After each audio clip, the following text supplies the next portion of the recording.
Right now, there are men who have women thinking about them constantly, women who check their phones hoping for a message, women who light up when they walk in a room, women who cancel other plans just to spend time with them. And it's not because these men are the most handsome, the wealthiest, or the most charming.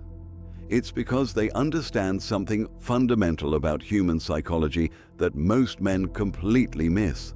They understand that obsession isn't created through pursuit.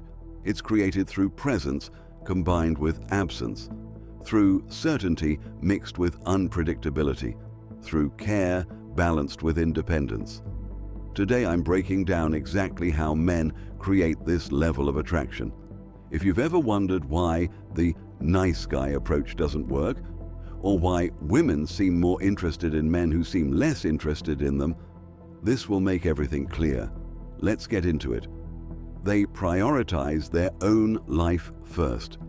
Here's the pattern that creates obsession. Men who have women completely hooked on them never make the woman the center of their universe.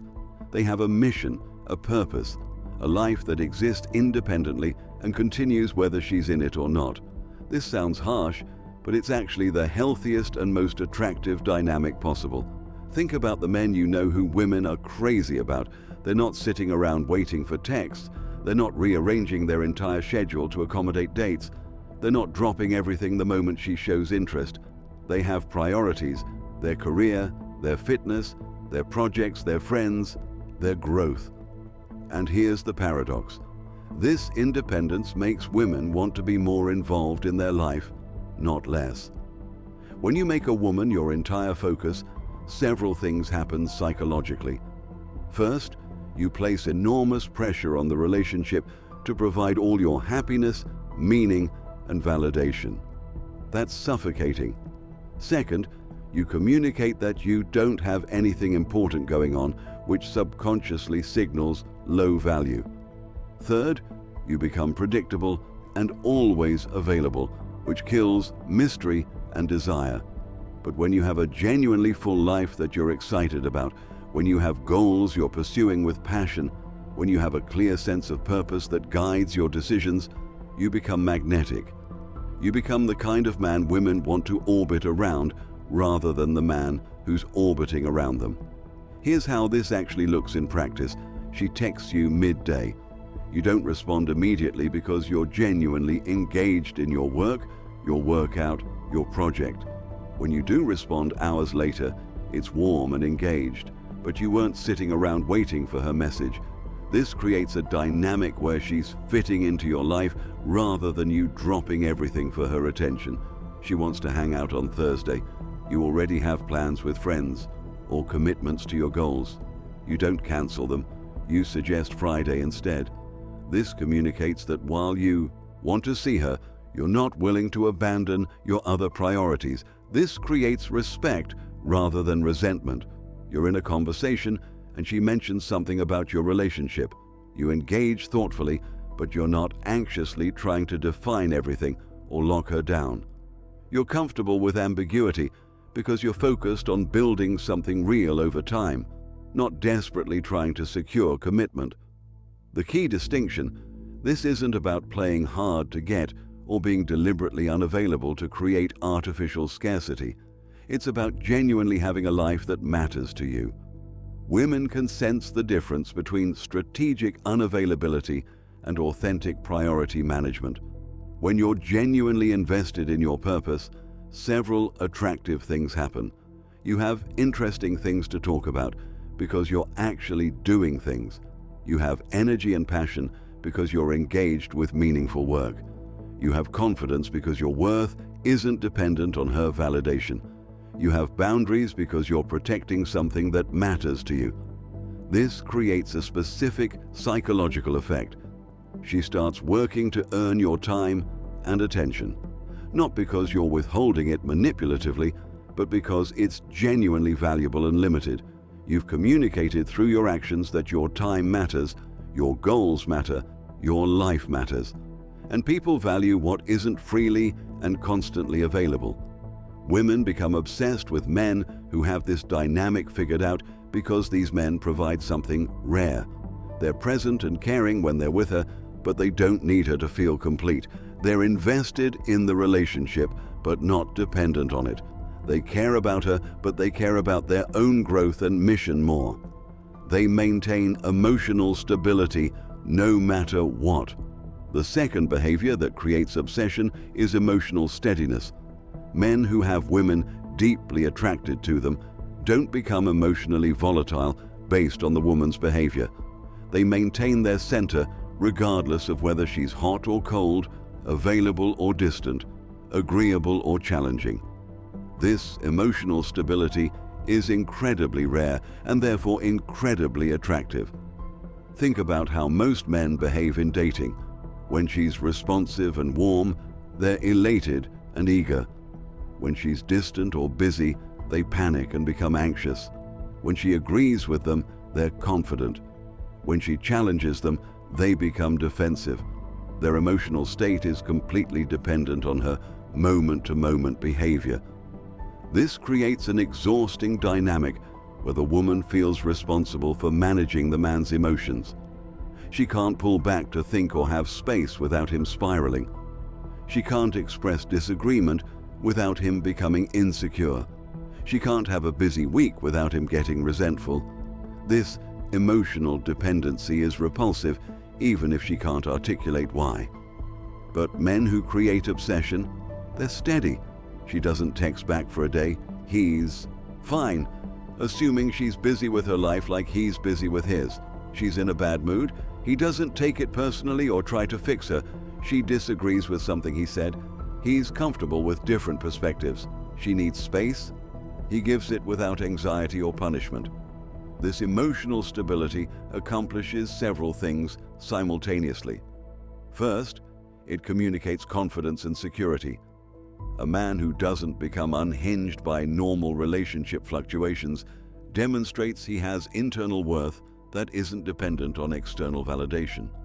Second, it removes pressure from her. She doesn't have to manage his emotional state or walk on eggshells to keep him stable. She can be authentic, have bad days, need space, express disagreement without it becoming a crisis. This freedom is incredibly attractive. Third, it creates safety. Women are biologically wired to seek partners who can remain steady during stress, because historically, those were the men who could protect and provide during difficult times. Emotional volatility signals unreliability. Emotional stability signals strength. Here's how this looks practically. You're having a conversation, and she says something that could be interpreted as critical. Most men would either get defensive or shut down. You remain calm, ask clarifying questions, actually consider her perspective. You don't need to win or be right. You're secure enough to hear feedback without it threatening your self-worth. You haven't heard from her in a few days. Most men would send increasingly anxious messages or start playing games to regain her attention. You assume she's handling her life and you handle yours. When you do reach out, it's relaxed and warm, not needy or passive-aggressive. She's stressed about work or family. Most men would either try to fix it immediately or make it about themselves. You listen, offer support without trying to solve unless asked, and remain a stable presence without absorbing her stress and reflecting it back at her. The key is that this stability has to be genuine, not performed. You can't fake emotional steadiness. It has to come from actually being secure in yourself, having a life that fulfills you, and not being dependent on the relationship for your emotional well-being. Women become obsessed with emotionally stable men because stability is rare. Most people are emotional reactors, bouncing around based on circumstances and other people's behaviors. A man who maintains his center becomes a grounding force.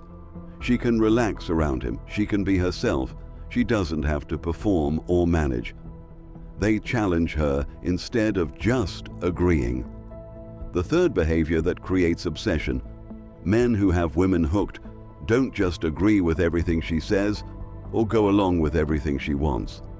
They have their own opinions, preferences, and perspectives, and they're not afraid to express them even when they differ from hers. This sounds simple, but most men get it completely wrong. They think being agreeable is the path to attraction. They think accommodating her every preference shows how much they care. They think disagreement creates distance. The opposite is true. Constant agreement is boring and signals weakness. Challenge creates attraction.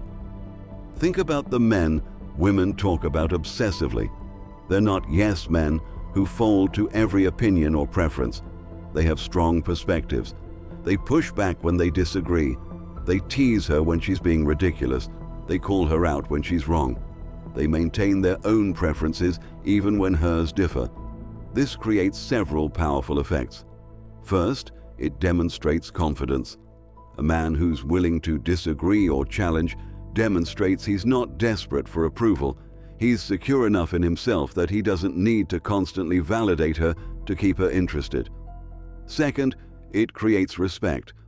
Women don't respect men who just agree with everything. They respect men who have backbone, who stand for something, who can't be swayed by her mood or preference. Respect is essential for attraction. Without it, you might be liked, but you won't be desired. Third, it creates engagement. Agreeing with everything is boring. There's no tension, no spark, no dynamic interplay. But when you challenge her thinking, tease her perspectives, hold your ground on your preferences, it creates energy. Conversations become stimulating rather than predictable. Here's how this looks in practice.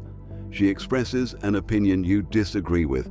Instead of nodding along, you say, "I actually see that differently," and explain your perspective.